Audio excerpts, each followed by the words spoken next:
guys, and guess what this video is about? Oh, damn it. So yes, I am back to talk about Elder Scrolls Skyrim once again. For some reason, a lot of people took offense to my previous Elder Scrolls video. They thought that I was like dissing the game or something, so everybody was like, ah! Did they even watch the video? I mean, did you even listen to what I was saying? All I was saying was that, oh yeah, Elder Scrolls is awesome. I just didn't beat Oblivion because of these funny glitches. And everybody was like, Elder Scrolls is like the best thing ever. It's like the perfect game. No, it's not. I mean, even the developers make fun of the glitches that Oblivion had. So lighten up. It's funny.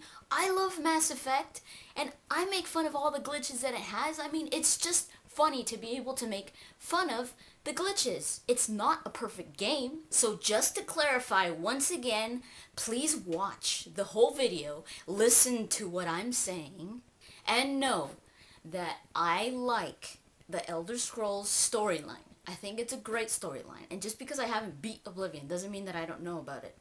I dated an obsessed Elder Scrolls fan, so he basically talked about Elder Scrolls Oblivion all the time. And I've read a lot of the stuff online, and I've read the novel, so I can like it.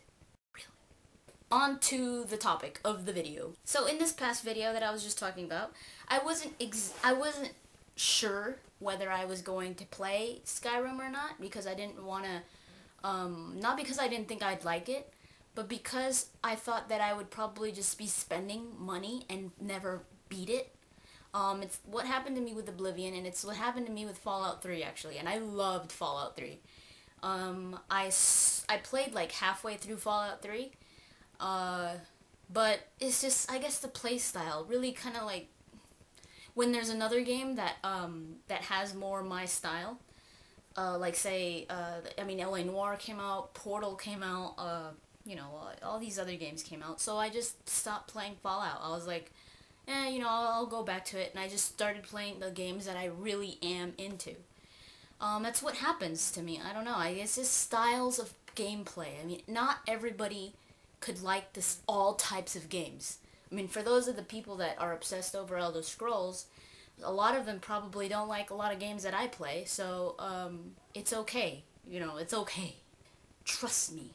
But anyways, I stopped playing Fallout 3 just because I started to get into other video games that came out, newer ones. But I do want to go back to Fallout 3 because I had a lot of fun playing it. So I got halfway through Fallout 3, so that means in Bethesda terms, I probably have like another 200 hours to go. Something like that? Yeah, that should be right. So I was uncertain if I was going to be buying Skyrim or not because I was afraid that that might happen, where I just stop playing it and then probably go back to it like a year later or something like that. I've been reading a lot about Skyrim. I got this magazine yesterday, and it has a little cover story about Skyrim. I love that picture. Isn't it awesome? One of the reasons why I love the look of this game more than Oblivion is because it looks a lot like my all-time favorite story, Beowulf. If you know anything about Beowulf, you know that this is almost like a Beowulf game. Just the look of it is like, oh my god, it's Beowulf.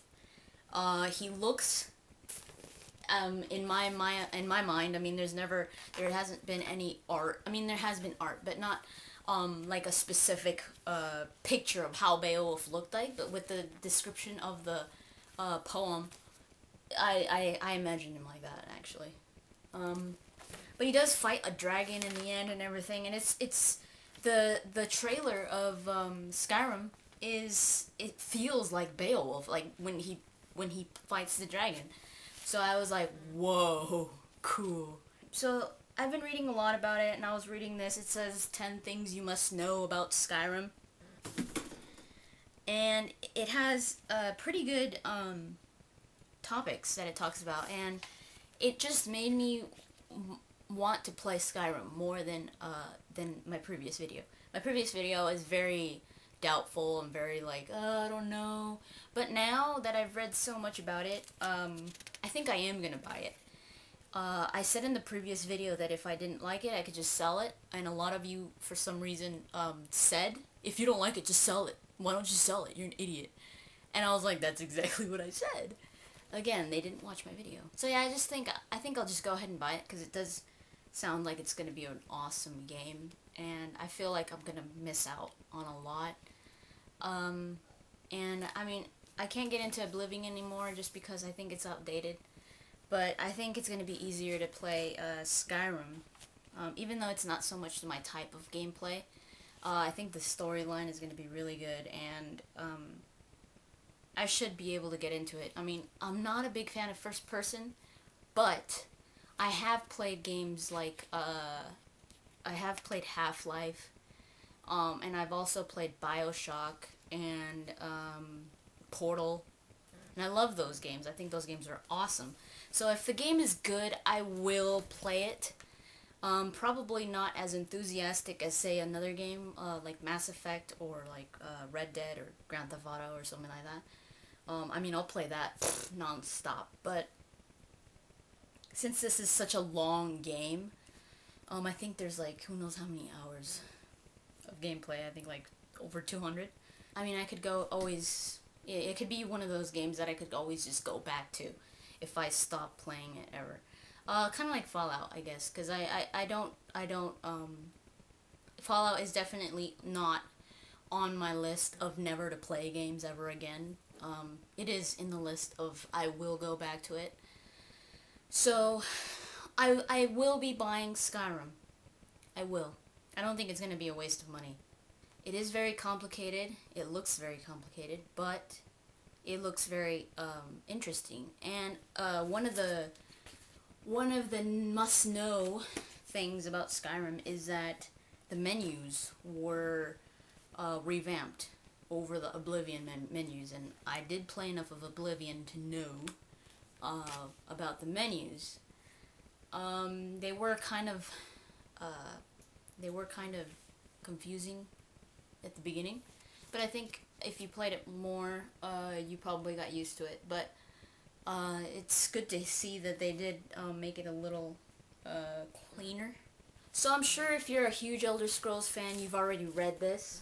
But for those of you that haven't read it and don't know about this, I will tell you the things that you must know about Skyrim.